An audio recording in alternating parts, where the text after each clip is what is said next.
Go ahead. Good evening and welcome to the Committee of Adjustment. It is Thursday, September the 5th, 6 p.m. and I will call this meeting to order. Remind members of any disclosure of pecuniary interest in the general nature thereof. I'm seeing none noted. First order is then the adoption of the minutes. That would include the minutes of the Committee of Adjustment meeting held August the 15th, 2024. Anyone have any problems with those minutes? Any concerns, questions? Noted any errors? If not, then I would take a mover and seconder for the following, that the minutes from the Committee of Adjustment meeting held August the 15th, 2024 be approved as presented. That committee member Weisler will move. Committee member Froese will second. All in favor? And that's carried. Thank you. Moving on with the first application, which is minor variance application A1424 at 56105 Maverick Court, Dreger. Purpose of this variance is to permit a maximum building height of 8 meters for the development of a new single detached dwelling, whereas section 10.5 of the zoning bylaw requires a maximum building height of 7 meters. The subject lands are located at 56105 Maverick Court, west of Sandytown Road in the village of Starville. The effect of this variance is to permit an increased maximum building height to accommodate a new single detached dwelling on the vacant subject property. And at this point, we will entertain the staff report. That's report DS 6424 by Margaret Underhill, Secretary Treasurer, regarding minor variance A1424 Dreger at 56105 Maverick Court. Good evening, Marg. Good evening, Mr. Chair and committee. The report before you this evening for minor variance application A-14/24 Dreger is for consideration of a variance to permit a maximum building height of 8 meters for the development of a new single detached dwelling, whereas section 10.5 of the zoning bylaw requires a maximum building height of 7 meters.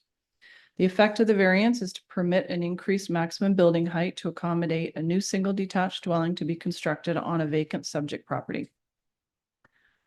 The Committee of Adjustment must be satisfied that the application meets the 4 tests of the Planning Act for a minor variance.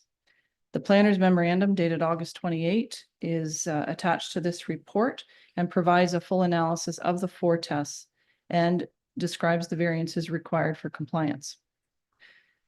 Municipal planner staff, including fire services, reviewing the proposed dwelling roof design, concur the application meets the criteria to permit the maximum building height of 8 meters for the development of the new single detached dwelling.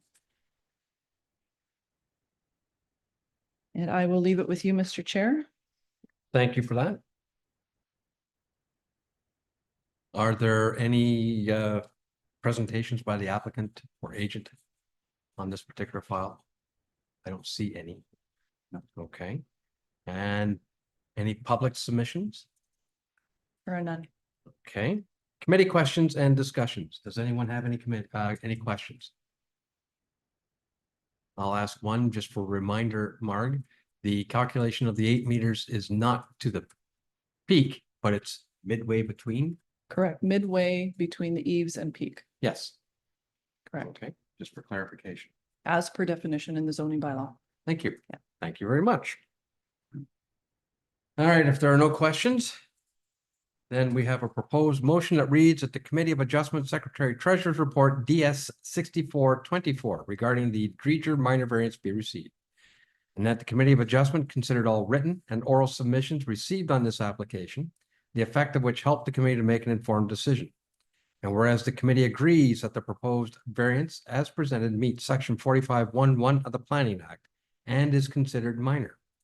Therefore, application A1424 submitted by Jacob and Linda Dreger pursuant to section 45 of the Planning Act for a minor variance is granted to allow relief from Municipality of Bayham zoning bylaw number Z456/2003, specifically section 10.5 maximum building height to permit a maximum building height of 8 meters for the development of a new single detached dwelling, whereas 7 meters is permitted in the R1 zone. Mover and seconder for that? Committee Member Froese and Committee Member Weisler. All in favor? That's carried. Thank you. Moving on with the second minor variance application. It's A-1524 at 55837 Fifth Street, Friesen. The purpose of this variance is to permit a minimum lot frontage of 16 meters for the creation of a new residential lot, whereas section 10.4 of the zoning bylaw requires a minimum lot frontage of 20 meters for lots partially serviced. The subject lands are located at 55837 Fifth Street, east of Plank Road in the village of Stratfordville.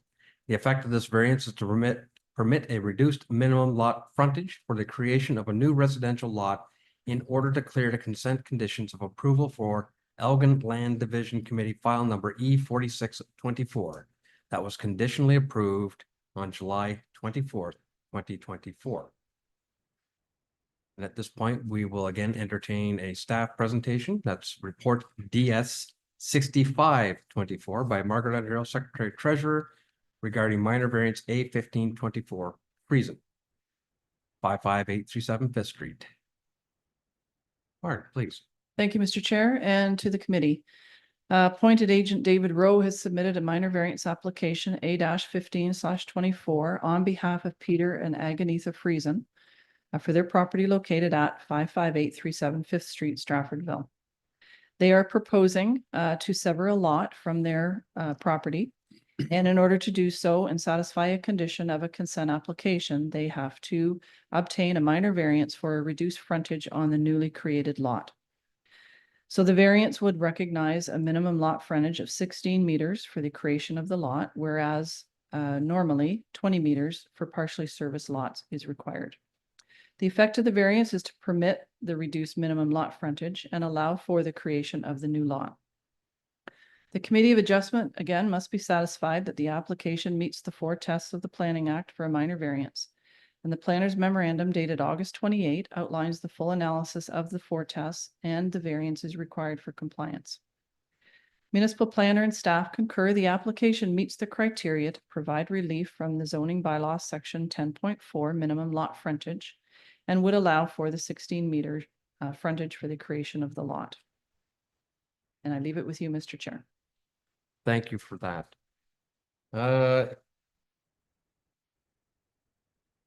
Do you wish to make a presentation on this, Mr. Rowe? Just here, if there's questions. Okay. Any public submissions, Mark? There are none, Mr. Chair. Okay, let's turn it over to the committee then. Any questions and or discussion?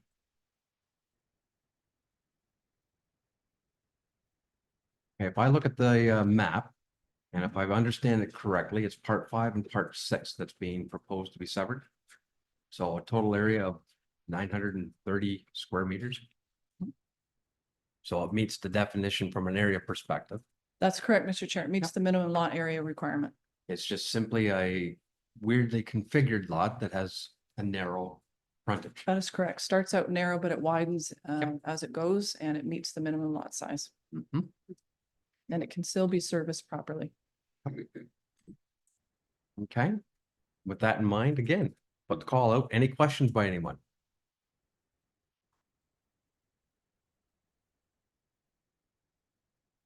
Easy night for you, Dave. Okay, then let's move on with the decision of the committee. The proposed motion reads that the Committee of Adjustment Secretary Treasurer Report DS 6524 regarding the Friesen minor variance be received, and that the Committee of Adjustment considered all written and oral submissions received on this application, the effect of which helped the committee to make an informed decision.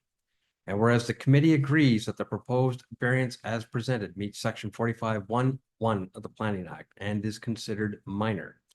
Therefore, application A-1524 submitted by Peter and Agatha Friesen pursuant to section 45 of the Planning Act for a minor variance is granted to allow relief from municipality of Bayham zoning bylaw number 456/2003, specifically section 10.4. Minimum lot frontage, permit a reduced lot frontage of 16 meters for the creation of a new residential lot, whereas 20 meters is the required minimum for partially serviced lots in the R1 zone. Anyone willing to move and second that? Committee member Weisler, committee member Chilcott will second. All in favor? And that's carried. Brings us to the adjournment motion. That the Committee of Adjustment meeting for consideration of minor variance applications A1424 and A1524 be adjourned at 6:10 PM. And that in accordance with the regulations of the Planning Act, notices of decision be circulated by the Secretary Treasurer accordingly. Who's willing to move that? Committee member Froese, committee member Chilcott. All in favor? It is carried. We are adjourned.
Go ahead. Good evening, everyone, and welcome to the regular session of council for the municipality of Bayham. It is Thursday, September the 5th, 2024, 6:30 p.m., and I will call this meeting to order. I will remind all members of disclosures of pecuniary interest and the general nature thereof. Seeing none noted. Item 3, review of items not listed on the agenda. No items tonight, Mr. Mayor. Thank you. Item 4, announcements from council members. Does anyone have any announcements this evening? I do. Councilor Emerson. Last Lighthouse fundraiser is this Saturday. It's at the Lions Hall, starting at 7:30, 8 o'clock. Thank Be you. a party, 5 bands. Yeah, and lots of beer. All right. Any other announcements? Deputy Mayor. Thank you through you, Mr. Mayor. Just a comment, just welcoming all the students back to school and reminding our residents to please watch out for buses and little children and keep that speed to a minimum. Thank you for those comments. Anyone else? All right, I have 2. This Saturday is the Elgin County Plowing Match. It's up on College Line. The dignitary plowing will take place at 1:30 in the afternoon. Unfortunately, I can't be there. Does anyone from Bayham want to go and represent Bayham there? And I know the deputy mayor would love to, but she's kind of engaged for Saturday afternoon as well. She's got a wedding to perform. So keep that in mind. It's 1:30 over on College Line. And it's a lot of fun. Here, seriously, it is. So I need someone, if they're willing to step in for Bayham. I can't do it. That's one. The second thing is I sent an email out to council, and Lauren helped me out getting distributed out further to staff. We're looking for some kingpins, looking for some bowlers. If we are going to place a Bayham team in the Comforts of Home bowling tournament on the 21st of September. It's a fundraiser for, as I say, the Terrace Lodge Comforts of Home campaign. It's the last fundraiser the committee plans on running. It should be a lot of fun. The chair of the committee says we have 3 who have identified themselves that they're willing to go. It'd be ideal if we had at least 3 more.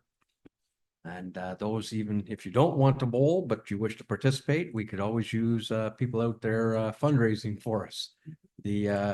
The fee is somewhat substantial, but if we get out and get some pledges, it'll reduce our own costs. So keep that in mind. We need to let them know shortly. Be a lot of fun. There's lots of beer there too. That size. When's this? 21st of September. Let's see. Yep. There we go. Got some interest, Pete. All right. Moving on. And our presenter's not here. Is he on here? Yep. Oh, perfect. We're at presentations. We have Watson Associates, Economists Limited, regarding the water and wastewater rate study number 2. Byron's here. There. Good evening, Byron. How are you tonight? I'm great. How's everyone doing today? Oh, feisty. We're just waiting for you. Hopefully it'll be better than the last one. No pressure, Byron. Absolutely. Oh, Looking- love the pressure. Welcome it. Okay, the floor is yours. Perfect. Well, thank you very much, Your Worship, members of council, staff, and members of the public that may be in attendance. I'm happy to be in front of you again tonight to provide you an update to the water and wastewater rate study and financial plan work that we've been retained to assist the municipality with. So I do have a presentation ready. Let me just share my screen here, and please let me know once you're able to see everything. We have it. Perfect. Okay, let me just speaking points. Okay, so again, presentation here is, it's providing you a little bit of an update of what's transpired since the last time we spoke. I'll do a little bit of a recap, take a look at, what kind of walk you through the study process. what issues were we trying to tackle, and then really going into the revisions that that we're undertaking as that's presented to you tonight, versus where we were 2 months ago. Predominantly the items in question, or for the most part that will be presented, is dealing with your water rates. You'll see kind of, later on, I make mention that there really was no issue with the wastewater side.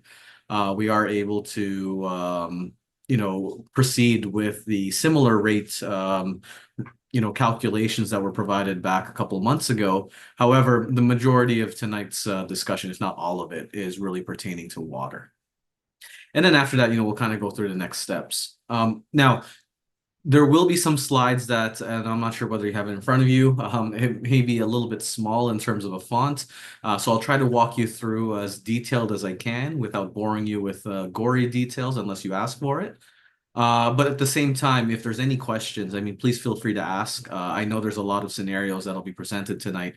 So hopefully I'm able to touch upon any questions that are, whether it's coming at the forefront, or if you could hold off till after the rest of the slides, I'm happy to handle it either way. So just a little bit of a recap. So if you recall, I was before you back on June 20th. So just a little bit over 2 months ago, to provide you that first iteration of the presentation that really took a look at, the existing issues, your capital program, operating budget, and the associated rates, essentially, that would be required to fund your program.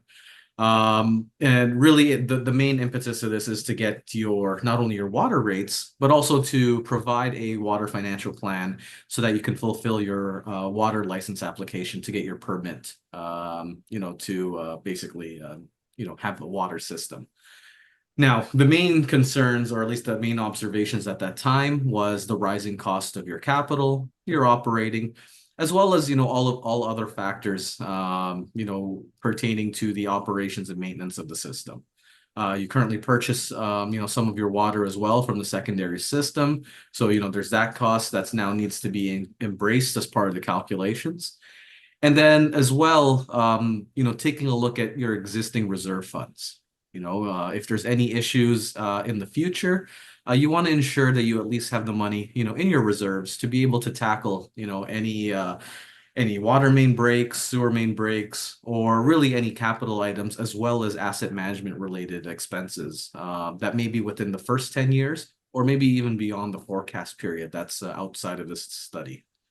So really, we're trying to, limit the amount of, borrowing that you would have to do, whether it's intra borrowing through your existing reserves and existing, programs, or having, your staff have to go and actually borrow, at an overnight lending rate, which really those interest rates are not exactly the most appealing when having to deal with any emergencies. So as I said, we kind of went through that calculation. I'll provide you a little bit of a recap on that in a later slide. But as I mentioned earlier, the impetus of this is, or the basis of this presentation is mainly with the water rates.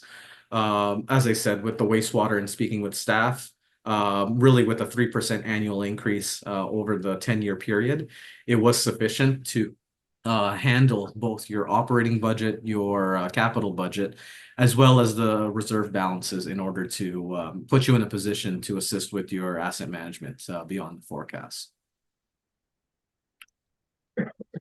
So just as a recap, again, with your current rates, for 2024, as you can see, you have your Port Burwell and Vienna rates at $14.26 per month. That's your monthly base charge. Customers pay this regardless of how much water they use. So this helps assist with your fixed expenditures, because regardless of whether someone turns the tap on or not, you still have expenditures you have to pay for. Similarly, with Richmond, you do have a base charge of $56.34. Again, a little bit of a different system. There's a different needs, hence the monthly base charge is a little bit higher compared to the other areas of the municipality. In terms of your monthly volume rates, or sorry, the volume rates, this is at $4.18 per cubic meter. So as soon as the tap gets turned on, or for whatever water usage is utilized by the customer, they're paying $4 per cubic meter.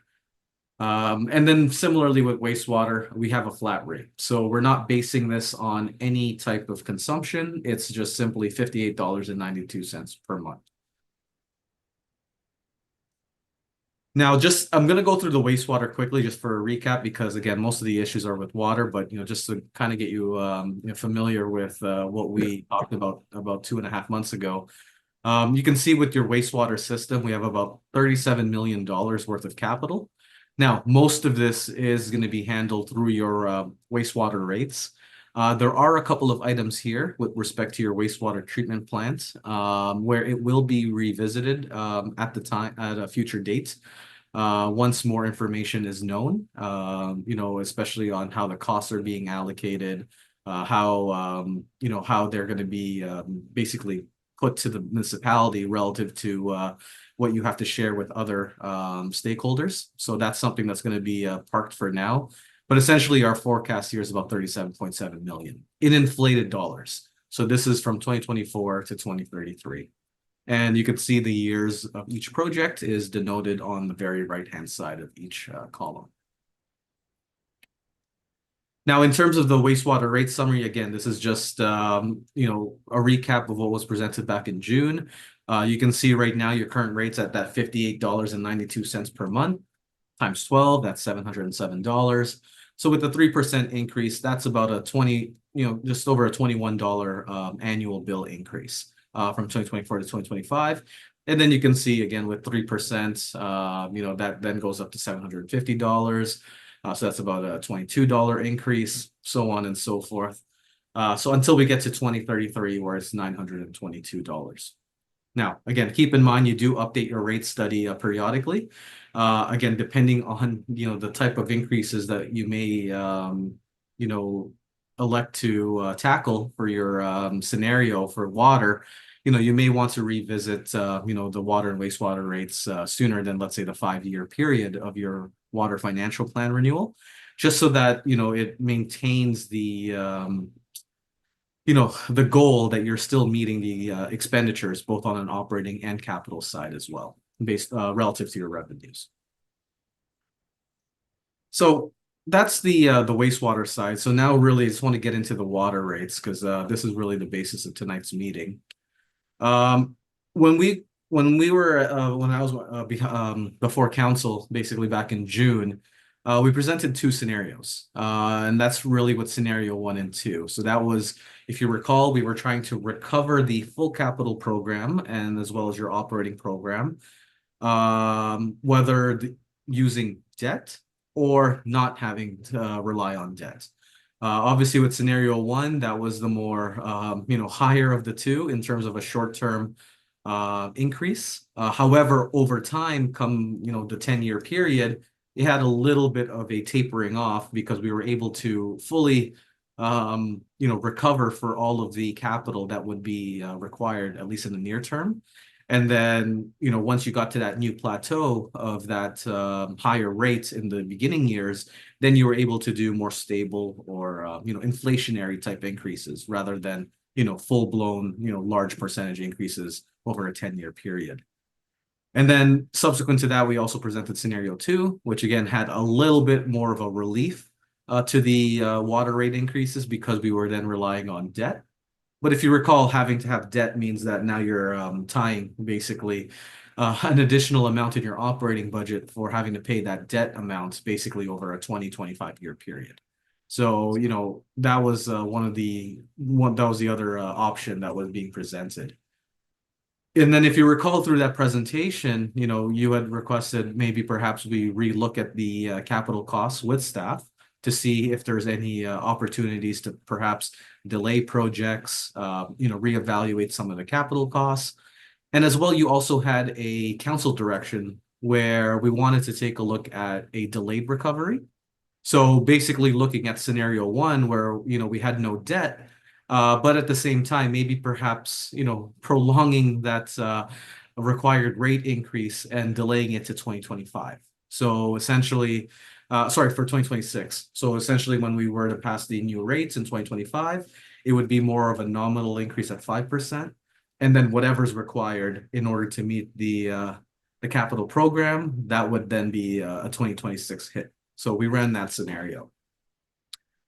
In addition to that, through working with staff, we added 4 additional scenarios as well, just to kind of give you a little bit of a taster as to the different types of paths that we can walk, to say the least, as part of this water rates calculation. So you can see scenario 4.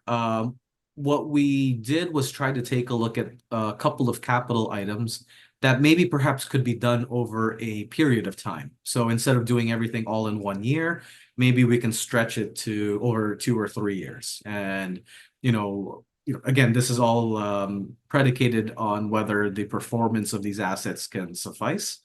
But, through working with, senior staff, it appeared that could be the case. And therefore, we've stretched a couple of projects and actually required that, in order to maintain a lower rate increase, we would also need about $500,000 of debt over the next 10 years. Scenario 5 then said, well, what if we looked at a stretched capital, again, with some items being paid over a longer period of time? Maybe, your water meter replacement doesn't all have to be in 1 year. Maybe it can be over, 2 or 3 years. Similarly, your water lines, maybe that can be spread over a number of years as well. And we took a look at, two items there. Scenario 5 being, that stretched capital with 0 debt. Again, no reliance on debt. Everything is full cost recovery through own sources. And then we had a stretched capital, but then maybe perhaps having debt at the end of the forecast. Now, the only thing with scenario 6 is because the debt is at the end of the forecast, you don't really see the impact within the calculations here because, again, we're assuming that that's not going to take place until, 2032, 2033. So really, you'd have to take a look at what's the actual impact beyond the 10 years in order to really assess that scenario 6. So, with these 6 scenarios, I mean, they range from accelerating, the rate increases, whether it's, doing it now, delaying it a little bit in order to avoid debt or minimize debt. Are we delaying the rate increases with debt or, again, delaying capital projects? So really, those are the different variations for all 6. And I'll kind of put a little summary in the following slides. And really, at the end of the day, what we're trying to do here is to provide the municipality, with a recovery or at least some type of rate that's in place. That's really in line with your 2023 strategic plan, which is, again, looking at full cost recovery and for the most part, trying to dissuade having to rely on, other sources of funding in order to fully pay for your water system. So with that being said, just to give you a reminder, you can see here that for the BAM system, we have about $19 million worth of capital expenditures on the BAM side and about $58,000 on the Richmond side. Now, keep in mind that, again, we will have to revisit this again in the future. Once we find out more details with respect to that Port Burwell Secondary System Capital Program, that's that number that's slightly under $17 million. Again, since we don't know the full details of this, that amount is still not being included as part of the calculations. So these rates really are taking care of all the other items that are on this list, which again, we're trying to tackle given the smaller customer count that you have within the municipality. So I would like to note that, for scenarios 4, 5, and 6, so the new ones that we've added this time around, the capital program does vary from this number you're seeing above by about $105,000. And again, that's really related to the water lines and those water meters I had mentioned, because the way the calculations are ran, we actually inflate the dollar amounts, the capital in the in the future years. So if we're delaying something, and let's say a project was supposed to be $20,000 in 2029. Well, if I'm stretching that over 3 years, then yes, by the time you get to 2031, that portion of the $20,000 does not equal 20 anymore. It's probably like $21,000 or $22,000, right? Because we're inflating it 2 years later. So that's why there's a little bit of a difference. But I mean, for the most part, you're looking at a project listing of over $19 million. So I'm gonna take my time on this because this is really the summary that breaks down the calculations, and then the following slide subsequent to this really just represents the actual rates on an annual basis, and then as well gives you a summary on the monthly impact to the bill as well. So just to start off, and again, I apologize for the small font. I mean, I'm trying to get a lot of information within a one slide deck, but you can see here how each scenario, all 6 is presented here, and we break it down by basically the differences between them. So first off, with that first row, we have the capital program. So you can see for the first 3 scenarios, 1, 2, and 3, they all utilize the same capital program, where everything is assumed to be similar to that sheet that you just saw in the prior slide. But we did revise the capital item for water lines to be assumed that are all going to be undertaken in 2028. So it's that one-time hit. Let's do everything in 2028 and be done with it. Going to scenario 4, 5, and 6, you can see that water lines have now been spread between 2008 to 2031. So again, spreading that cost of that project over a 3-year period. But then with scenario 5 and 6, we take it a step further and not only look at the water lines, but we also then look at the water meters as well, and spreading that perhaps over a couple of years. So you can see there that note where we've recalculated the capital for the water meters to be spread over 2032 and 2033 for scenario 5 and scenario 6 respectively. Now, looking at the base charges, and I think I'll take the time here and looking at scenario 1. This was the one that was presented to council again over 2 months ago, and this is the immediate increase of having to increase your water base charges by essentially 155% or $22 in 2025. So really just getting you to what you need as of today. And then it's inflationary subsequent to that. So in 2026 onwards, it's then a 3% increase. But again, in the first year, it's getting you to that immediate amount. So that way you have enough of a recovery from your customers in order to not have to take on any additional debt. And, with that amount, the Bayum volume rates, they would be at 5% per year increases throughout that forecast. And then with the Richmond base charges and volume rates, again, those are really more inflationary. So we didn't really increase that too much. So you can see the Richmond base charge, that's at 3% per year increases over the forecast. And then the Richmond volume rates are at 5% per year. Again, so very similar to essentially what you're doing right now with your inflationary factors. Now, what's the end result of these rate increases? You can see at the very bottom that in scenario 1, there's no debt. However, while we were aggressive in the first year, you do have quite a bit of capital, as I said, that's really you're trying to tackle essentially over this forecast period, that your lowest reserve fund balance in any given year is $28,000. So essentially that is in 2031. So we're really draining the reserve in order to fully pay for your capital program, your operating program, as well as all of your purchases to the secondary system for water. Now, keep in mind, having that $28,000 is not ideal because, again, if you have even just one water main break, that's at least, $500,000, if not more, just to deal with an issue. So that would require potentially, future, debt over whether it's overnight borrowing. But again, that's an extenuating circumstance if there is an emergency.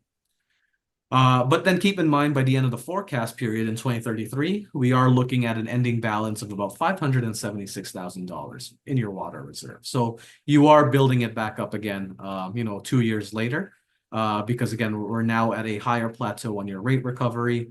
So there should be enough funds, to be able to replenish your reserves over time. Moving on to scenario 2. So this was, again, another scenario that was presented to council. As I said, same capital program.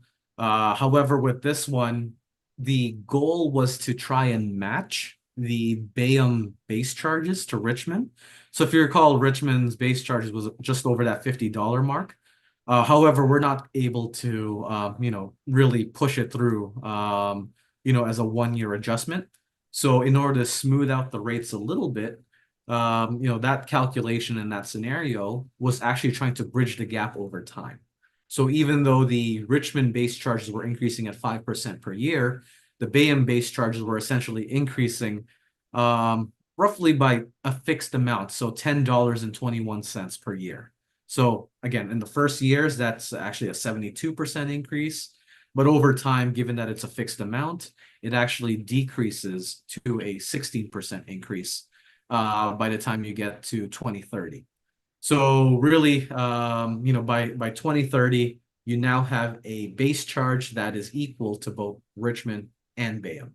And then once they're equal, then it would be a 5% per year increase for both systems. Now, keep in mind by doing this, one of the scenarios as well was perhaps then to decrease the volume rates so that they matched your buy rate that you were purchasing from the Port Burwell secondary system. So this is where in 2025, we actually have a decrease in your volume rates of about 13% to get you to the equivalent of what you're purchasing water for. And then from there, a 5% increase to basically mirror the secondary system's water rate increases as well. Now, with this scenario, you will have to take on debt, which is about $214,000 in 2028. And the lowest amount, as you can see here, is a $55,000 balance in your reserve funds in 2028 as well. If you were trying to, again, take care of the capital program, but it's still not enough and you still have to take on debt.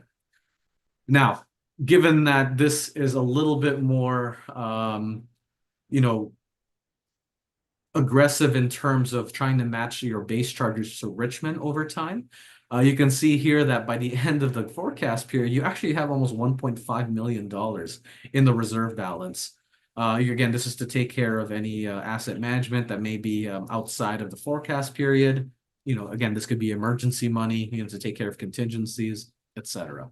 So this scenario actually provides you with the highest reserve fund balance at the end of the forecast. Whereas you could see from scenario 1, that was actually the lowest year balance in any of the given scenarios at that $28,000 mark. Scenario 3, on the other hand, this is now this is a revised scenario 1, but it is based on council's direction of delaying that, that basically rate increase of pulling that Band-Aid off until 2026. So you can see here the base charge, it's only going to go up by 5% in 2025. But in order to take care of the capital program, instead of a 155% increase, which is a $22 increase for the base charges for Bayham, it's actually almost a $26 increase or 173%. So as you can see, just delaying it by 1 year increases the required amount by almost 20%. So going from 155 to almost 173. Again, once we get to that new plateau, we're then able to increase those rates from 2027 onward by 3%. And really with the volume rates, again, similar to scenario 1, it's a 5% increase over the forecast period and really no change on the Richmond side, 3% for base charge and 5% for the volume rates. Now, this scenario, again, provides no debt. So we're able to full cost recovery of the whole capital expenditure program. Now, this is the second most, second least, actually, reserve fund balance that you would have in any given year. So in 2031, we're reducing it to $29,640. So you can call it similar to scenario 1. I mean, that's a $1,000 difference. If that, knowing that this is a forecast, that probably may be the case. It may even be less. But this scenario then gives us an ending reserve fund balance of $671,000 at the end of the 10 years. And sorry, did I hear a comment before I continue? Not that I'm aware of. Okay, sorry, maybe it's just been feedback from my microphone. So in terms of scenario 4, so these again, now we're getting into the additional scenarios in order to perhaps provide council a little bit of you know, um, you know, different perspective. So when we were working with Ed, Lauren, and Thomas, again, taking a look at the capital program, we were able to spread some of the capital costs. So in this scenario here, as I mentioned, we're spreading the water lines over a 3-year period for replacement. And this then allows us to do a 25% increase per year from 2025 to 2028. Now, I apologize, I didn't put the bracket here for the dollar amount, but essentially it's about a few dollars increase than what you're currently paying for now. If you recall, your base charges for water was $14.26. So essentially what this is doing almost a $4 increase. So again, there's that 25% in 2025. And then again, just increasing slightly because we are sticking to 25% all the way up to 2028. And then really this starts cascading down. So come 2029 to 2031, we're able then to reduce it to 15% per year. And then from 2032 onwards, it's a 5% per year increase on the base charges. With respect to the volume rates, really there was no need to change it because your volume rates already are, at that higher amount. So, we're keeping it at the 5% per year increase, similar to the other scenarios. And then with respect to the Richmond base charges, this one needed a little bit of an increase, just to assist with your overall water program. So this one would be suggested to be at the 5% per year over the forecast period. And then similarly, the volume rates would also be at 5%. Now, this one here would require some debt. So, the lesser increases on the base charge is possible because we do require $500,000 worth of debt in 2030. And in this case as well, in 2031, where you have predominantly most of your capital, we do have a low balance of call it just under $74,000. However, at the end of the forecast period, we are looking at a $820,000 ending balance in 2033. So a little bit more balanced approach. However, it is kind of middle of the pack. So you're not the lowest in terms of a reserve fund. You're not the highest in terms of a reserve balance. But there is that debt component that would still have to linger, I guess, over the next 20 years. In terms of scenario 5, so this is more of your stretched capital, where we not only took a look at the water lines, but we also pushed out the water meters over a 2-year period. It's very similar to your scenario 4, where we do 25% per year for 2025 to 2028, 15% for 29 to 31, and then 5% thereafter. 5% across the board for the volume rates, Richmond base charges, and Richmond volume rates. However, because of us stretching out the capital a little bit further, we're actually able to, not have any debt because we have more time to build up your reserves and not have to worry about spending everything all in 1 year, especially with the water meters. So you can see here, not only do we have no debt, but we also have your lowest reserve fund balance being at the highest point amongst any scenario. So, even with taking care of your capital program, we still have almost $375,000 remaining in your reserve funds in 2030. And then as well, though, your ending reserve balance at the end of the forecast period is just over 400,000. So it's not the lowest amount. I believe that this is the second lowest amongst the 6 scenarios, but it does give you that balanced increases in the base charges while not having to take on any debt. And we're able to, again, through an engineering assessment, we should be able to smooth out the capital program over a period of 2 to 3 years for the water lines and water meters. And then lastly, scenario 6, again, it's a very similar capital program to scenario 5. However, with the reliance of debt, we're then able to smooth out the rates even further. So instead of a 25% increase in those first 3 years, we've dropped it down to a 20% increase. So that's basically looking at almost a $3.50 increase on the base charge rather than 25%, which is about $4. So that then goes down to 15% and then 5% thereafter post 2031. Again, no change on the volume rates and base charges for Bayham and Richmond. So those are still at 5% per year across the forecast period. But you can see here, now we have to take on $444,000 worth of debt in 2032. And really that amount then translates to a really a low balance of $42,000 in 2031. And it has the lowest ending balance at the end of the forecast period amongst all scenarios. So really at the end of the 10 years, you're only really left with $250,000 in the bank, which again is not ideal when looking at, any emergencies or any other capital that may come up that's, that hasn't been, observed over this 10-year forecast. Are there any questions there? I know there's a lot of stuff. The next slides actually provide the dollar amounts. But I know there's a lot of numbers here to digest, and hopefully, the next slides will help you, kind of see a clearer picture for each of these scenarios. Okay, Byron, let me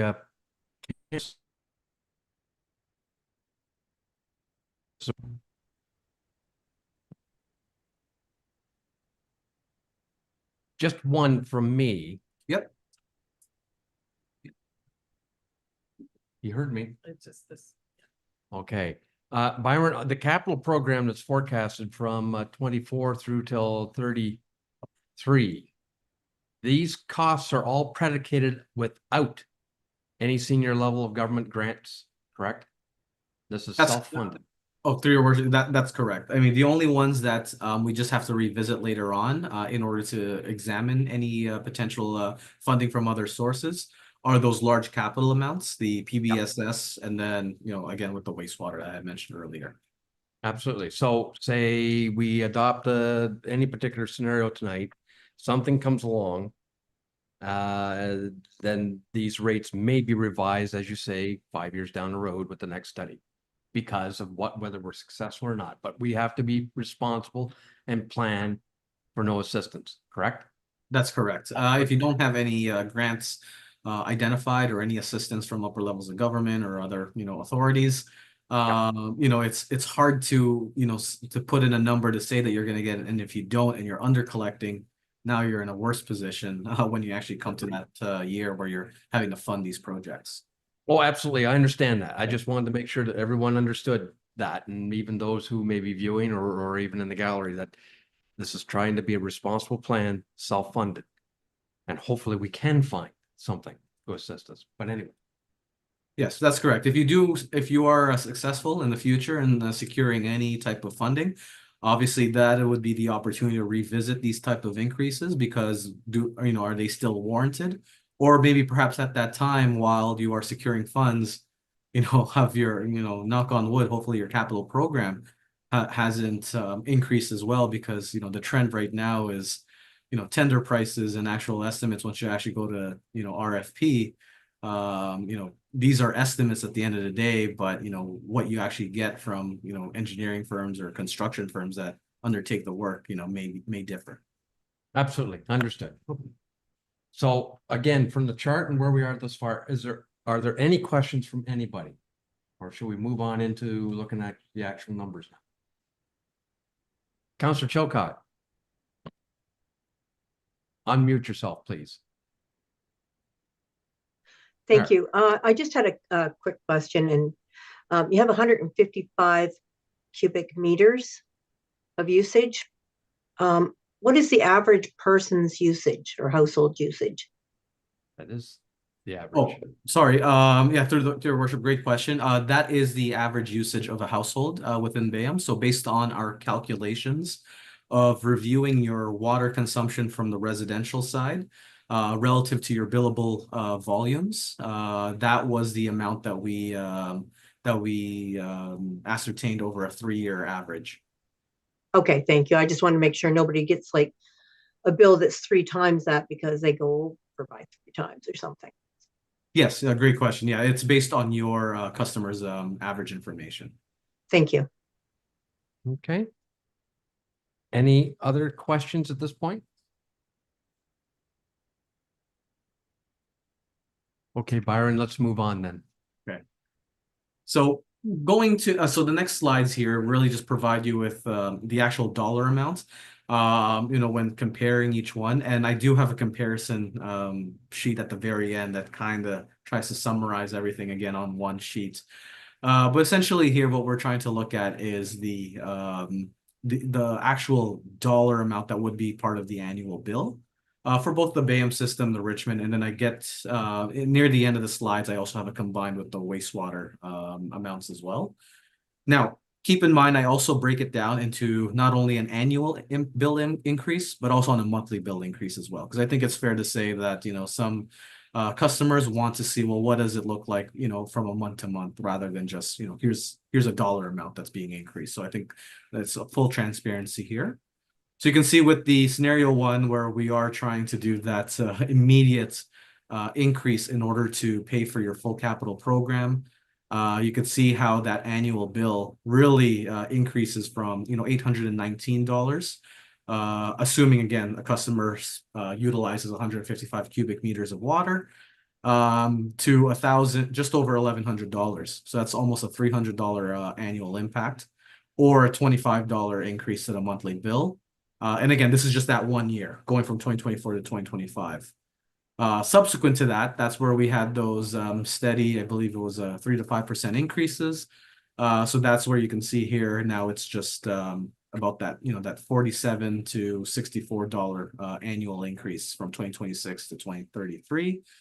And on average, that's about a $4.50 increase per month. And again, I'm averaging from 2026 to 2033. In terms of Richmond, again, we didn't have to increase the rates significantly in that respect. So you can see here that, really the amounts, for the most part, it's going to increase by $77 on that first year. But then, it's about a $56 to $75 going to 2033. Or on average, we're looking at about $5.50 over the forecast period, over a 10-year planning horizon. In terms of scenario two, if you recall, again, the base charges, they're a little bit more smoothed out in terms of the increase. However, what we're trying to do here is actually increase the base charge by $10 per year. So that we get to the Bayham charge equaling the Richmond charge by 2030. So you can see how the top line, the Bayham base charge, is going from 14 to 24, 34, so on and so forth, until we get to 2030, where it's $75, equal to the 2030 in Richmond. Now, keep in mind that this scenario also suggests that we reduce the constant rate, or your volume rates, to make it equal to the purchased amount that you are currently, basically subject to for purchasing water from the secondary system. So that's where that $4.18 goes down to $3.64, and then increasing by 5% per year. So from a Bayham customer standpoint, that is a $38 increase in the first year. However, then we're going up to, what's required, which is really $150 per year, at least until 2030. And then dropping down to roughly about $85 per year average increase from 2031 to 2033. However, with Richmond, because it's a steady increase on the base charge, that drop in the constant rate actually gives them a little bit of a savings in 2025. So it actually drops down by about $50. But then you can see it'll start ramping up again, with that 5% increase annually. Scenario three, again, this is council's direction to delay the rate increases until 2026.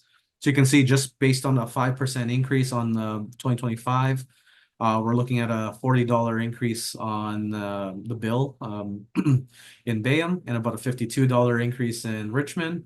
That translates to about $3.40 on a month on Bayham, and then $4.40 for Richmond. But then you can see in 2026, that immediate hit of increasing your base charge by essentially 173%. as well as the 5% increase in your constant rates, that translates to a $345 increase to the annual bill in 2026. But then once you get to that new plateau of being able to now recover at that higher rate, it then transitions to a more steady increase of about $50 and $52, $54, etc., until we get to 2033, where the ending bill is about $1,600 for water. Again, and then with Richmond, again, steady increases for the most part. So that's just your 5%. Scenario 4, again, this is that delaying the capital program for the water lines. But however, we do have to take on that $500,000 worth of debt in between the forecasts. So you can see it's a little bit smoother in terms of the increases. We're going from about $819 on the annual bill in 2024, going up to $894, so about a $75 increase. Again, that ramps up, normally, in a similar fashion, with that coupled with that 5% volume rate increase, until we get to a point where we are able then to secure at least enough of a base charge to then decrease your base charge increase from 25% down to 15% in 2019. So you can see from 2019 to 2031, even though the annual bill was ramping up to $120 increase, it drops down to 100, ramps up again to 126, and then we're able to drop it down now to 5%, hence the $76 and the $81 subsequent to that. With Richmond, again, there's really no change. It's that 5% increase across the board. Now, scenario 5, again, this is the one where it's very similar to scenario 4. However, because we were able to stretch out the capital a little bit more, essentially we have that 25% increase from 2025 to 2028. So you can see ramping up from $75 to $120, dropping down to 15% from 2029 to 31, and then 5% thereafter in 2032 and 33. So going from $819 to $1,700 by 2033. Again, no change in Richmond, but just showing you for comparative purposes. And then in terms of scenario 6, again, same idea with the stretch forecast. However, we are now able to reduce the required increases in the first few years because we're assuming that we're going to be debt financing about $444,000 worth of capital. So you can see here that 20% increase roughly translates to about, you can see $66 increase on the, the monthly bills for both Richmond and Bayham, ramping up to about $96 for Bayham and $76 for Richmond in 2028, and then dropping down to 15% from 2029 to 31, and then 5% thereafter, as I said, in 32 to 33. I know that was a lot of numbers to memorize, so the next tab then kind of provides you a little bit of a snapshot between the two. I apologize, there's a lot of numbers here. If you keep staring, you will get a headache. But you can see kind of, the total combined monthly bill when looking at both the water and wastewater. And again, this is just for Bayham. So you can see, going from 2024 to 2025, that combined monthly bill, while it starts at $127 for scenario 1, by the end of 2033, the monthly bill will be about $200 per month for both water and wastewater. Scenario 2, going from $127 all the way up to $233 by the end of 2033. But again, a little bit more smoother increases because there's a debt that's introduced as part of this forecast. Scenario 3, council directed, again, biting the bullet in 2026, that's a pretty large increase, going from $127 to $162, per month, in 2026. However, you can see then, as we get to 2033, the monthly bill is about $210 for combined water and sewer bill. Scenario 4, again, similarly, it's more of a balanced approach, where at the end of the forecast period, we're at $218. But then this does require $500,000 worth of debt. but you can see it's not, there's no given year that has a drastic increase. This has more of a smoother increase throughout the 10-year. And then scenario 5, again, this scenario provides no debt, very similar to scenario 4, and we're able to, again, stretch out the capital just a little bit further. So this scenario actually would probably be preferred compared to scenario 4, frankly, because it's the exact same increase, but yet we're not having to take on any additional debt. And then scenario 6, again, while the increases may be smaller over the life of the forecast period, this is only allowed because we have about $444,000 worth of debt that's going to be issued to the forecast period. In terms of Richmond, again, similar comparison. I won't go through this into gory detail. I mean, it's here for your for your review, but you can see it's a very similar outcome for scenarios 4, 5, and 6. Scenario 1, again, it's what you had seen historically. The final bill going from $110 to $160 by the end of the forecast period. Scenario 2, slightly less, but again, that's because of debt. And then scenario 3, again, because we are taking care of the capital items ahead of time, come 2026, there's really not that much of an increase, compared to the other scenarios. Now, I apologize again, a lot of colors here, but bear with me. You can see, with scenarios, for Richmond as well as Bayham, really we're moving to the color codes being scenario 1 is that burgundy. So, really from where you are now, that would be the highest amount for both Richmond and Bayham. In terms of scenario 2, you could see that is now the lesser of the increases. That's that blue line that you're seeing from the left-hand side going right. So it's about 1, 2, 3, 4, 5, 6, 7, 8, 9. The 10th bar chart, the bar graph from the left-hand side. So that's scenario 2. And again, as you can see where it fluctuates, scenario 4, 5, and 6 really are very similar in terms of costing. That really, all of them will still get you less than what Temp Center is currently charging right now.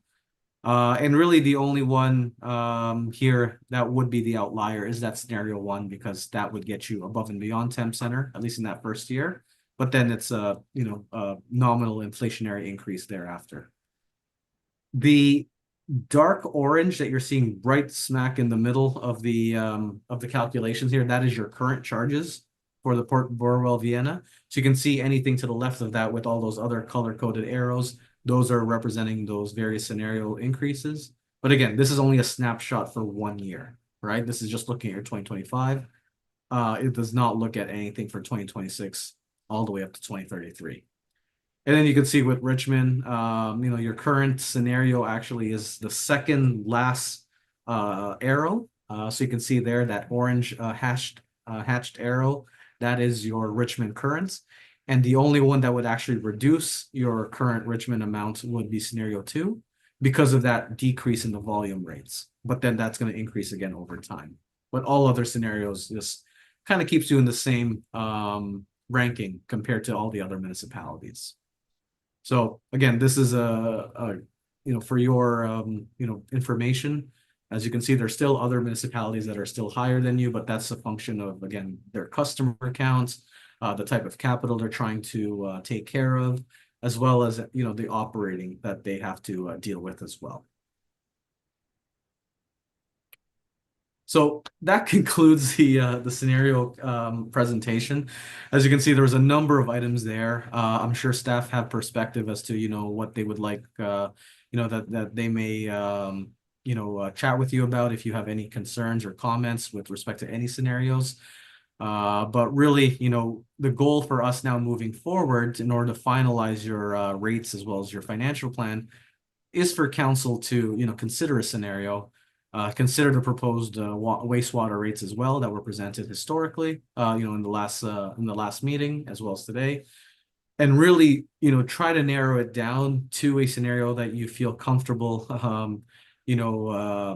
undertaking for the 2025 year and, moving forward, as that will be the basis for our financial plan that will then be utilized for submission, for the province to get your water license renewal. And that concludes my presentation. Okay, thank you, Byron. I have a question, everybody else can cogitate on a question for you. Your bar chart, Yes. what year is that based on? Is that 25? This is for 2024 as of current rates for everybody, except for the solid lines. Those are your calculated for 2025. I don't know what the rates are for the other municipalities for 2025, so theirs are still based on 2024. Okay, these are 2025. And so scenario one, for example, it's the one with the big jumps. Yes.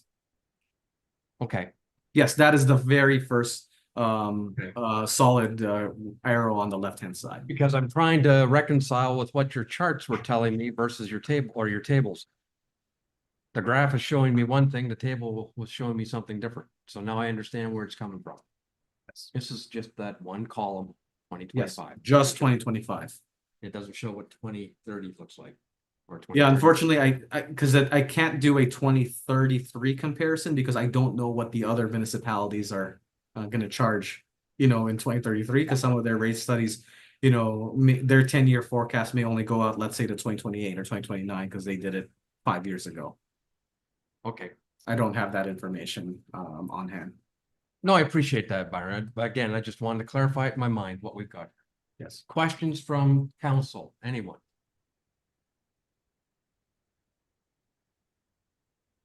Is everyone clear on what the data is trying to show you?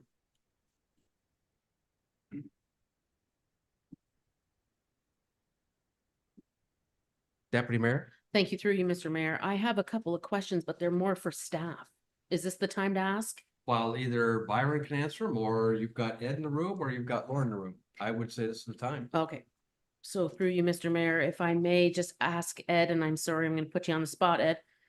I just curious, when we're looking at the scenarios 5 and 6 with the stretched capital, if you could maybe talk a little bit about the risk associated with that in your professional opinion.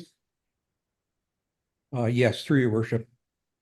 What we've done there is we've by stretching the water line replacement program in Port Burwell, we do feel confident that with what's presented this evening, in that Port Burwell has, unlike the Vienna project that we completed last year, this is a very similar project that we're proposing moving forward. The Burwell system is older. However, the service line material that we'd be proposing to remove, it currently is copper. It has been performing, knock on wood, fairly well. Now, we do understand and realize that it is coming up on its full useful life. However, currently it is not giving us the indication that we couldn't stretch its time a bit. And then similar to the water meter project, I have gone through 2 water meter change-out programs since I've been here. The first one was stretched well beyond the life expectancy. And it was initiated when we started seeing water meter failures. These essentially, council, are your cash registers, if you would, for the little cash registers for the system. So they're a very, very important component to our system. And so I say the first program was stretched well beyond the life expectancy. The second program come in right about spot on when we needed it to. And again, right at the moment, we have nothing to indicate that we couldn't stretch that. In speaking with our water meter provider, the manufacturer, asking the questions, are there other municipalities that have experienced this and are able to stretch the life expectancy? And it's just a manufacturer's recommendation in terms of when you may want to be changing these meters out. Again, they will start to fail and continue to fail and not give accurate reads. We are not seeing that as of yet. We're not quite there. We felt confident that we were able to provide this recommendation to council to stretch this program. And we believe that what's presented here tonight is reasonable and is not opening up council for significant amount of risk. Again, these will continue to be monitored. However, currently, we do feel comfortable with what's being recommended. Thank you very much. Supplementary through you, Mr. Mayor. Please. Thank you very much.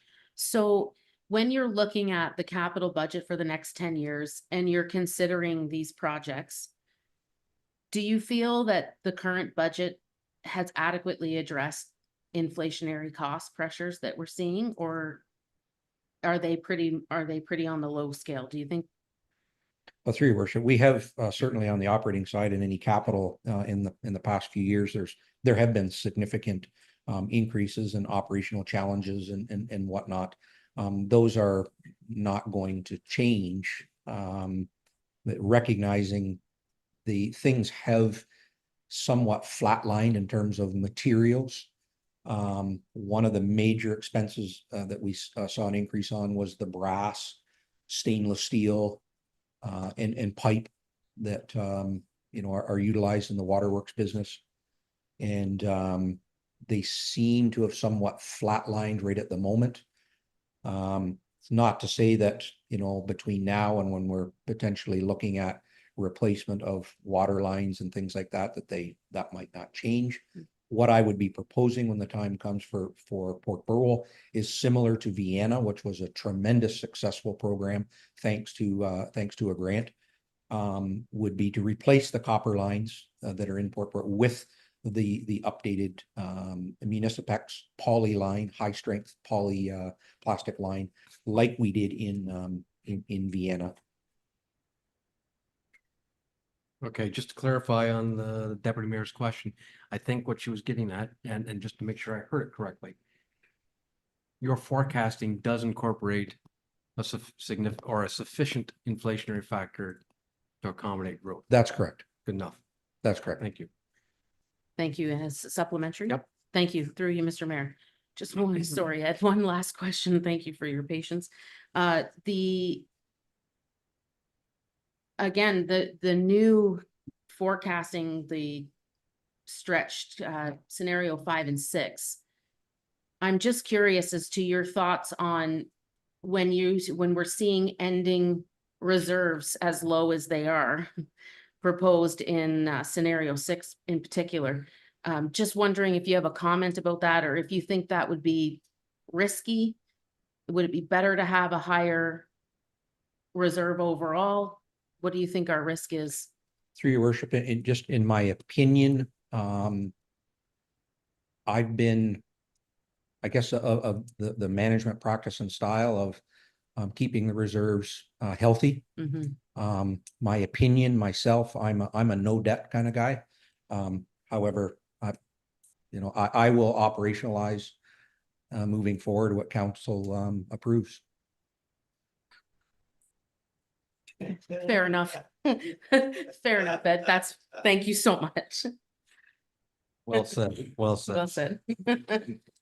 Your worship, we are experiencing a little bit of a technical difficulty here with the cameras being frozen. I believe that the audio is still streaming, so we can take 2 minutes to try and reboot the system to bring back the videos, or continue on and reboot once this is done, whatever you'd like.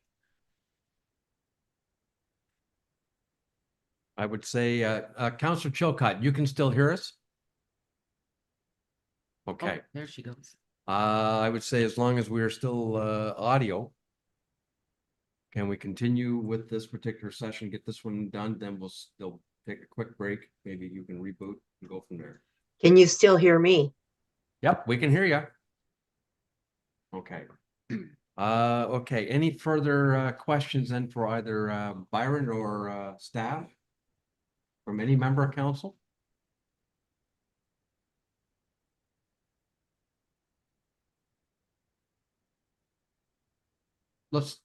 put you on the spot here, Lauren. Over the next 10 years. If we, what's the risk, the upside risk, downside risk? You characterize it however you should. Should council elect to use a scenario where we access debt? What's the risk? I'll highlight 3 operational risks and I'll highlight 3 capital risks, and that can kind of put things in perspective. Operational risk, we continually don't meet the reserve transfers of our net operations, i.e. we have water loss, and all of a sudden we don't meet our year-end cash flow. That's the first risk. That can happen no matter what. What's that got to do with debt?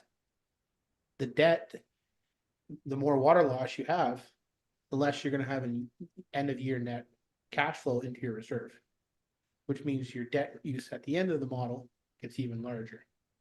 Because you have to generate cash flow to reserve it, have it reserved to fund the capital. So that's the first operational risk. The next one is either growth stale or we have a material supply issue.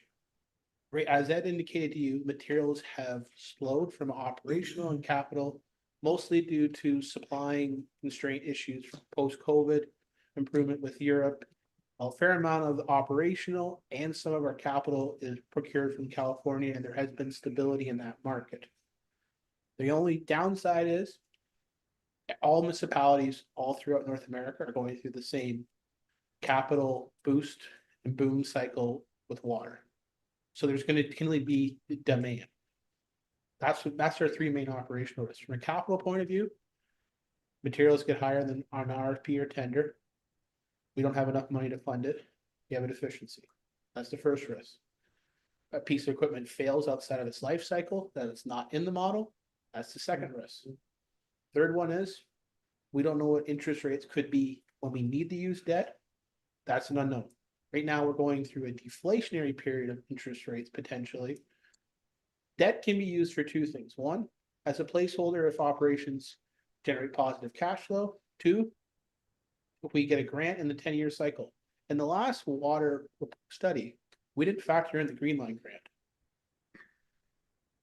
That was a success and a win. That was not factored in the last study. Understood. So it actually made the net reserve today better had not got the grant. So the debt model leaves the door open that if we have better operational or we're able to access the grant, maybe debt isn't as utilized as hard. Understood. I guess from a overall BAM operations point of view, that's what I'm asking. If we did decide to incur debt to support one of these scenarios, how does it impact us on other programming? Minimal. So in other words, we It's can in the go back ahead end and of the fund tail. this right through debt and it's not going to impact us on the Port Borough water secondary line? Because it's in the back end of the tail. It's not in the front end. Yeah. We likely have to have debt utilization, say 28 to 31 for the water line, as well as whatever council decides on any future other capital. So that debt immediately takes up our ARL. This debt is in the end of the tail as other debt is being paid down. So it doesn't bog up the ARL position, nor does it bog up our debt capacity. This doesn't bog up our debt capacity. So Not in relation to other projects. if we say, for example, decide to go with scenario, which one was it? 5 or 6? 6. 6? 6 with debt. And decide to fund a stormwater project through debt. How much can we then utilize in debt on a stormwater project if we're going to commit for this? In theory, you could probably commit to every dollar of debt you have at that day, because every year as it goes passes, the users that benefit from the stormwater will be clawed back in charges and the debt payment, the principal will be going down, which then on the backside increases your ARL as every year goes on. All right, one final thing, and this is mainly for those watching. Debt on the water or wastewater system, who pays? The users of the system, So it's not spread across the ratepayers. only From a users of the property tax. system that benefit from the system. Period. Thank you.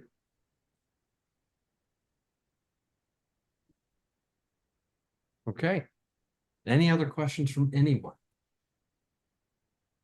And just to remind council, in 2013, in 2014 and just before the end of 15, we actually eliminated the debt that was issued in 2011 in the water system early, is how well the system was operating. So that way we had debt and other issues of relief when we took on the Ojibwa's debt. That was a 15 item. And we also did the same mechanism when we did the fire hall too. We actually got rid of that debt early before the maturity. Fire hall debt was on the entire ratepayer. Yep, but I'm just talking about. Yeah, this is a General- smaller pool that we're Yeah. going to, if we incur debt. But we it'll have have to be used serviced by. ventures before and eliminated it quicker.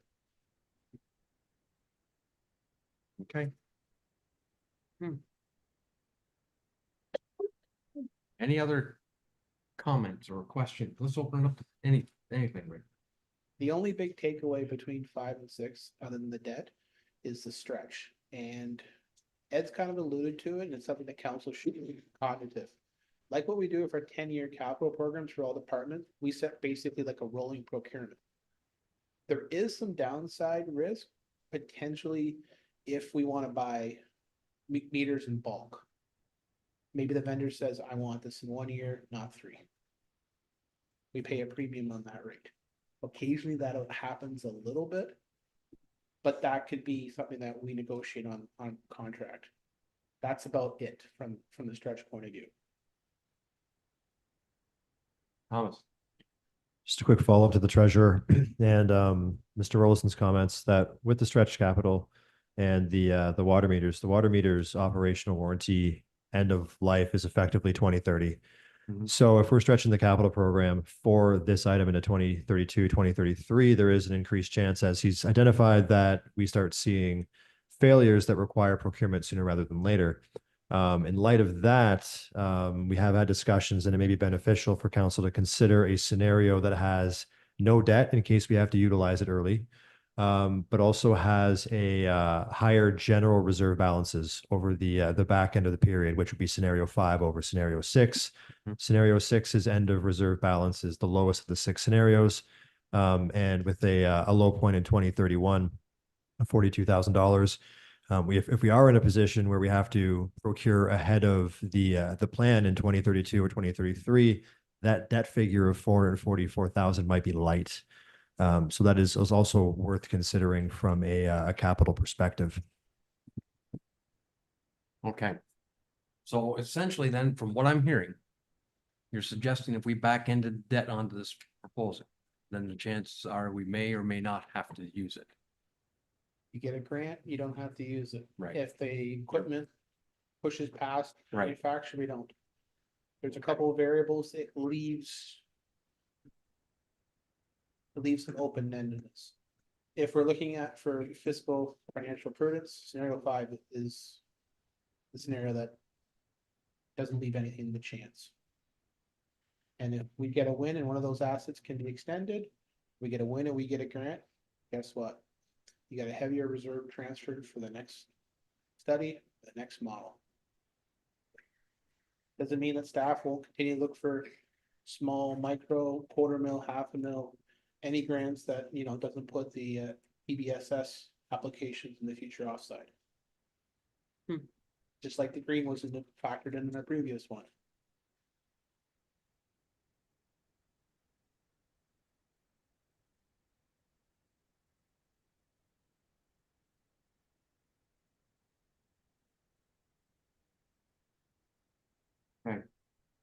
Gentlemen, any questions? Observations?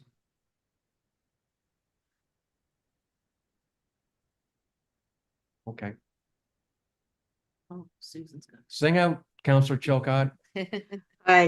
Sorry, I couldn't hear Lauren very well, but from what I did gather, scenario 5 seems to be the better. No debt, larger, low end reserve, and a fairly decent ending reserve. So is that what he was actually saying, or is that just because I missed some of his words?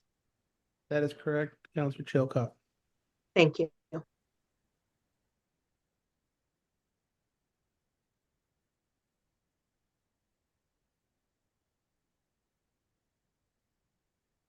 Okay, and scenario 5 also minimizes the stepped impact year over year from the base versus scenario 1. Like scenario 1, to be honest with you, Mm. it's a big jump, It's the best. but it's the lower cost Mhm. overall. Step 5, if you want to, or scenario 5, if you want to minimize that first year impact, seems like the better option, but it's going to cost them more in the end. And keep in mind that when I'm looking at this, I'm thinking, if I've got it in my head correctly, it's the one that's going to put a bigger impact. Where is that one? Step, yeah, it's gonna have a bigger impact. 5 and 6 are the same impact on Richmond, aren't they? Yes.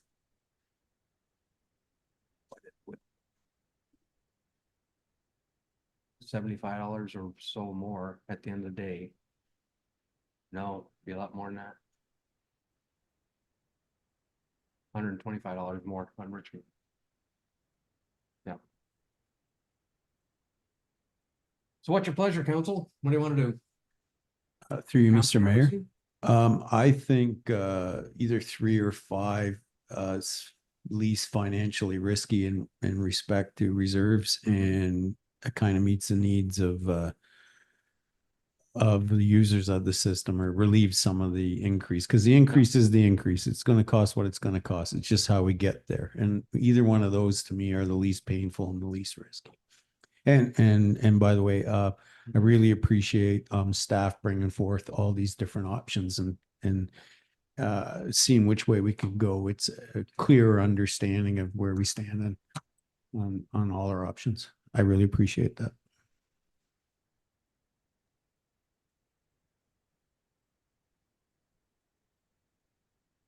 Councilor Chilcott, again, sing out if I don't happen to see you. Thank you. I agree with Counselor Emerson. I'm more leaning towards 5 because it does seem to be more balanced and gives us the least amount of risk. So that's where I'm heading. Just thought I'd give my thoughts. Okay. Thank you for that. Any opinion, Councilor Frost? I'll go 5. Okay. Deputy Mayor. Thank you through you, Mr. Mayor. It is hard because scenario 1 is, in my opinion, the most favorable, only because after 2025, you're seeing the lowest impact monthly, I know. year over year. But I just, I wouldn't sleep at night knowing that we're increasing $25 a month right out of the hop. And it's just, it's a tough go. So I'm leaning towards scenario 5 as well, where it's a little bit. Yeah. But it's a tough one. Yeah. No, I recognize that. Again, as I said, in a perfect world, without some of the other pressures that are out there, I would say let's take scenario 1 on. Yeah. But recognizing, the comments, and thank you, Councilor Emerson, and for bringing it forward, and for staff bringing these scenarios forward of finding a way to have these stepped increases more palatable. But they're coming. But rather than the huge, it's going to step it smaller, but it's still coming. And but your annual increases, as the deputy mayor's pointing out, are going to be larger under Yeah. step 5. But not as dramatic. I don't, through you, Mr. Mayor, I don't really think that palatable is the right word. It's more like, how can we affordable, I guess, like it's Okay. yeah, like it's not really a question of making it taste better. It's just a matter of like, if people can afford the increases all at once, Well, That's right. If we were simply going to think about, at the end of the day, from a cost perspective, then that's scenario 1, because that's cheaper route. But scenario 5, as you said, from a step progression, might achieve the same goal, but it's going to cost us a little more to get there. And if there's the opportunity that, it still keeps the debt at bay.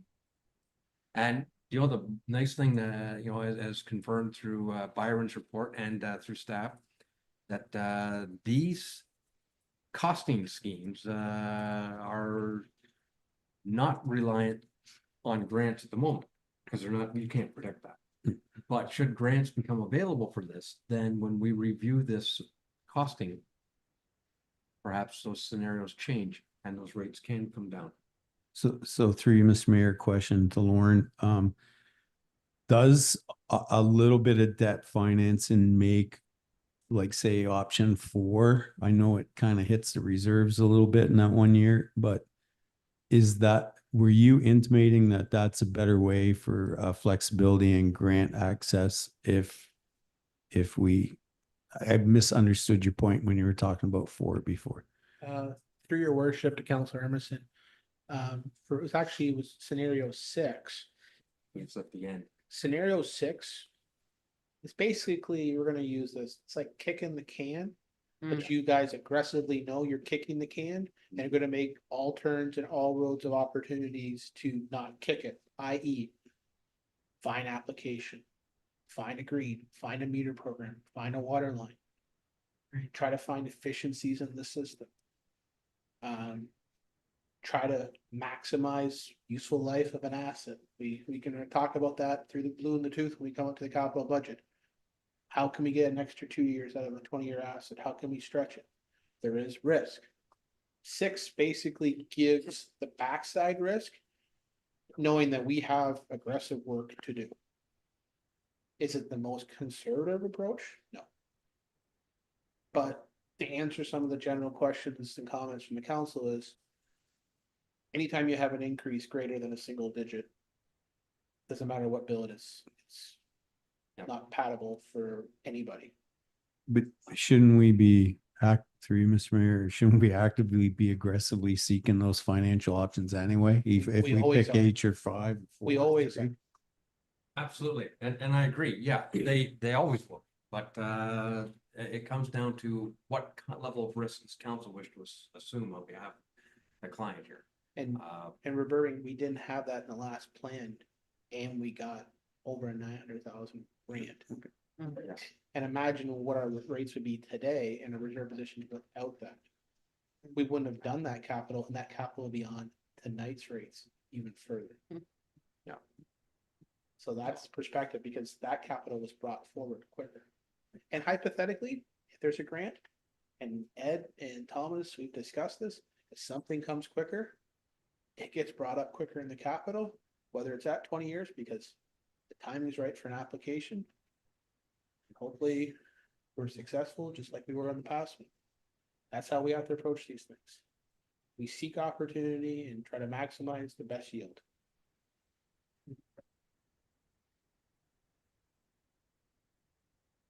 Okay.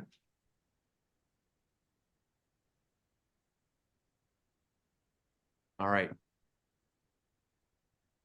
Am I getting consensus then on scenario 5? Is that what I'm hearing? I appreciate what you're saying, Councilor Emerson, I do.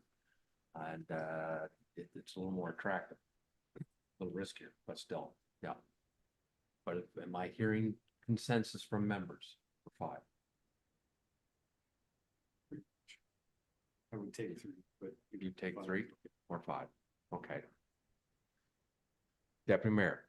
Through you, Mr. Mayor, just one quick question. I'm sorry, Lauren, you mentioned, so in the event we see some opportunities, when is it year 5 that we're revisiting this plan, or where along in the program are we revisiting? Year 5. Year 5, I thought so. I just wanted to confirm that 5, so every 5 years. But every 5 years, we could have something change, whether, we had great operational net incomes, we had grant application, better useful life of an asset. There's multiple variables too. Supplementary through you, Mr. Mayor. So then there is potential to adjust these monthly rates Year 5. in year 5. Technically year 6. Technically, right, moving, I see, okay, yep, no. Okay. I am comfortable to second the motion for scenario 5. Well, okay, I'm getting a nod. We haven't got a motion on the floor yet, but I'm looking for consensus to what people wanted. And I'm hearing 1, 2. And I heard Counselor Chilcott, you're good with either 3 or 5, right? You're good with 5. And I appreciate Counselor Emerson, 3 or 5 for you.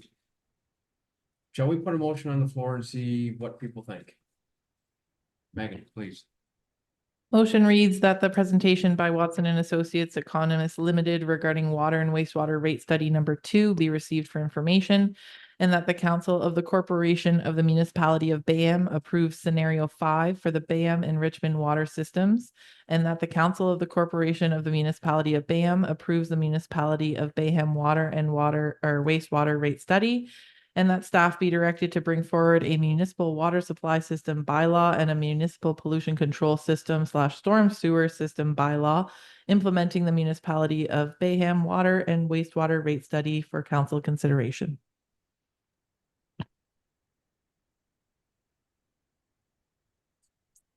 All right. Let's see if Counselor Chilcott willing to I was move. just thinking you wanted to move her.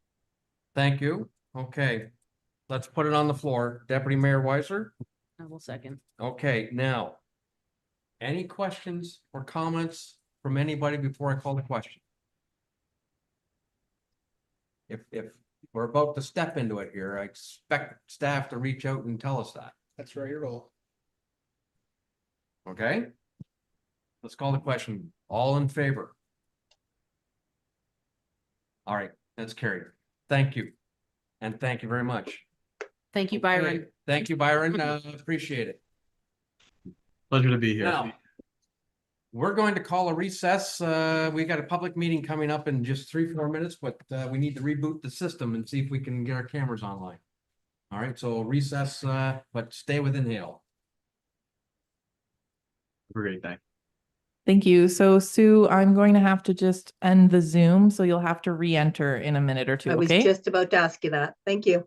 Okay.